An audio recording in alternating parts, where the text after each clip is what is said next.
కూర్చుని టీవీ చూడడం కాదు, ఫోన్ చేయమన్నాను, చేసావా మీ నాన్నగారికి బండి గురించి? అత్తయ్య గారు ఒకసారి నా మాట వినండి. ఇక నీ మాట వినేది లేదు. ఫోన్ చేసి బండి కొనమని చెప్పు.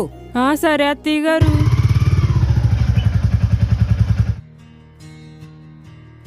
అత్తయ్య గారు, ఏంటి? ఇదిగో తీసుకోండి.